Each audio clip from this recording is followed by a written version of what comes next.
ಎಲ್ಲರಿಗೂ ನಮಸ್ಕಾರ. ಈ ವಿಡಿಯೋ ಮುಖಾಂತರ ಎಲ್ಲ ಸಮೀಕ್ಷಾದಾರರಿಗೆ ತಿಳಿಸುವುದೇನೆಂದರೆ, ನ್ಯೂ ವರ್ಷನ್ನಲ್ಲಿ ಪ್ರಮುಖ ಬದಲಾವಣೆಯನ್ನು ಮಾಡಲಾಗಿದೆ. ಈ ಹಿಂದೆ ಸಮೀಕ್ಷೆಯನ್ನು ಪೂರ್ಣಗೊಳಿಸುವ ಸಂದರ್ಭದಲ್ಲಿ ಒಂದು ಕುಟುಂಬದ ಯಾವುದಾದರೂ ಸದಸ್ಯರನ್ನು ಸಮೀಕ್ಷೆ ಸಂದರ್ಭದಲ್ಲಿ ಪರಿಗಣಿಸದೇ ಇದ್ದಲ್ಲಿ ಅಂತಹ ಕುಟುಂಬದ ಸದಸ್ಯರನ್ನು ನ್ಯೂ ವರ್ಷನ್ನಲ್ಲಿ ಗಣತಿಗೆ ಪರಿಗಣಿಸಲು ಅವಕಾಶವನ್ನು ಕಲ್ಪಿಸಿಕೊಡಲಾಗಿದೆ. ಉದಾಹರಣೆಗೆ, ಸಮೀಕ್ಷೆ ಮಾಡುವಾಗ ಕುಟುಂಬದ ಸದಸ್ಯರನ್ನು ತಪ್ಪಾಗಿ ಡಿಸೀಸ್ಡ್ ಎಂದು ಪರಿಗಣಿಸಿದಲ್ಲಿ ಅಥವಾ ಗಣತಿ ಮಾಡುವ ಸಂದರ್ಭದಲ್ಲಿ ಕುಟುಂಬದ ಸದಸ್ಯರನ್ನು ಅಥವಾ ಕುಟುಂಬದ ಮಕ್ಕಳನ್ನು ಸೇರಿಸದ ಸಂದರ್ಭದಲ್ಲಿ ಅವರನ್ನು ಗಣತಿಗೆ ಪರಿಗಣಿಸಬಹುದಾಗಿದೆ. ಮೊದಲಿಗೆ ವೈಟ್ ಲಿಸ್ಟ್ ಆಗಿರುವ ಮೊಬೈಲ್ ಸಂಖ್ಯೆಯನ್ನು ನಮೂದಿಸಿ.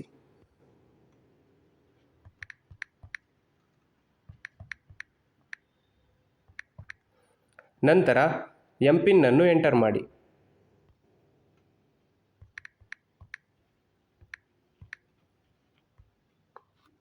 ಲಾಗಿನ್ ಆದ ನಂತರ ಅಪ್ಡೇಟ್ ಕಂಪ್ಲೀಟೆಡ್ ಸರ್ವೆ ಆಯ್ಕೆಯ ಮೇಲೆ ಕ್ಲಿಕ್ ಮಾಡಿ.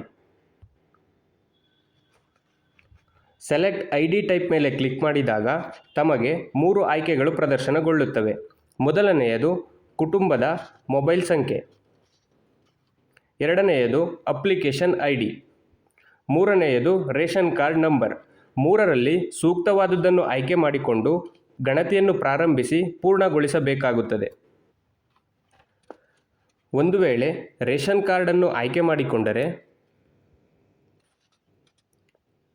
ಮೊದಲಿಗೆ ರೇಷನ್ ಕಾರ್ಡ್ ನಂಬರನ್ನು ನಮೂದಿಸಿ.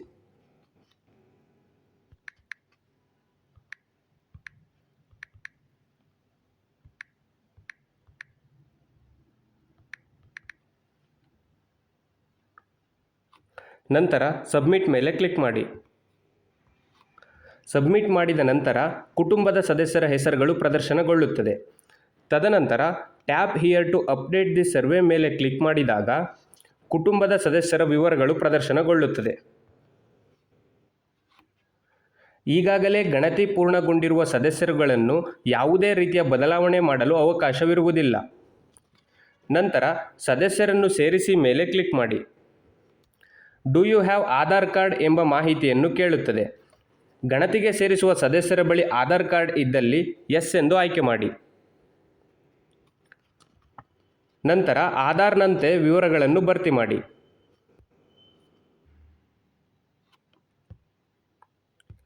ನಂತರ ಇನಿಷಿಯೇಟ್ eKYC ಮೇಲೆ ಕ್ಲಿಕ್ ಮಾಡಿ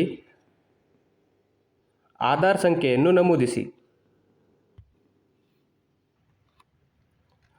ನಂತರ ಐ ಅಗ್ರಿ ಚೆಕ್ ಬಾಕ್ಸ್ ಮೇಲೆ ಕ್ಲಿಕ್ ಮಾಡಿ OTP ಅಥವಾ ಫೇಸ್ ಕ್ಯಾಪ್ಚರ್ ಎರಡರಲ್ಲಿ ಒಂದನ್ನು ಆಯ್ಕೆ ಮಾಡಿ. ಜನರೇಟ್ OTP ಮೇಲೆ ಕ್ಲಿಕ್ ಮಾಡಿ. ಆಧಾರ್ ನೋಂದಾಯಿತ ಮೊಬೈಲ್ ಸಂಖ್ಯೆಗೆ ಕಳುಹಿಸಿರುವ OTPಯನ್ನು ನಮೂದಿಸಿ. ನಂತರ ಸಬ್ಮಿಟ್ ಮೇಲೆ ಕ್ಲಿಕ್ ಮಾಡಿ ಹಾಗೂ ಕಂಟಿನ್ಯೂ ಮೇಲೆ ಕ್ಲಿಕ್ ಮಾಡಿ.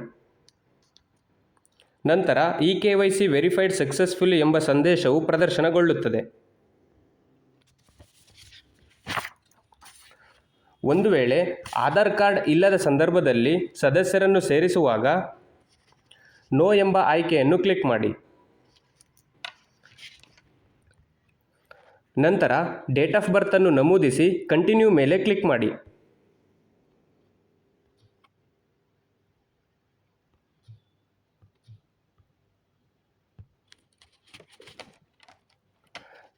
ನಂತರ ಬರ್ತ್ ಸರ್ಟಿಫಿಕೇಟ್ ಇದ್ದಲ್ಲಿ ಅಪ್ಲೋಡ್ ಮಾಡಿ, ಇಲ್ಲದಿದ್ದರೆ ಜೆಂಡರ್ ಆಯ್ಕೆ ಮಾಡಿ. ನಂತರ ಸದಸ್ಯರನ್ನು ಸೇರಿಸಿ ಮೇಲೆ ಕ್ಲಿಕ್ ಮಾಡಿ.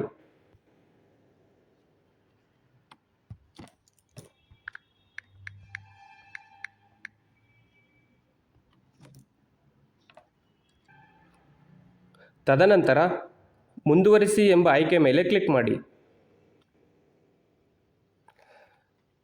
ನಿಮಗೊಂದು ಸಂದೇಶ ಬರುತ್ತದೆ, please ensure all family members are listed before continuing. So ತೋರಿಸಿರುವ ಪಟ್ಟಿಯಲ್ಲಿ ಕುಟುಂಬದ ಎಲ್ಲ ಸದಸ್ಯರು ಇದ್ದಾರೆ ಎಂದು ಖಚಿತಪಡಿಸಿಕೊಂಡು ಮುಂದುವರಿಸಿ. ಗಣತಿಗೆ ಹೊಸದಾಗಿ ಸೇರ್ಪಡೆಗೊಂಡಿರುವವರ ವಿವರಗಳನ್ನು ನಮೂದಿಸಿ ಸರ್ವೆಯನ್ನು ಪೂರ್ಣಗೊಳಿಸಬೇಕಾಗಿ ಮನವಿ.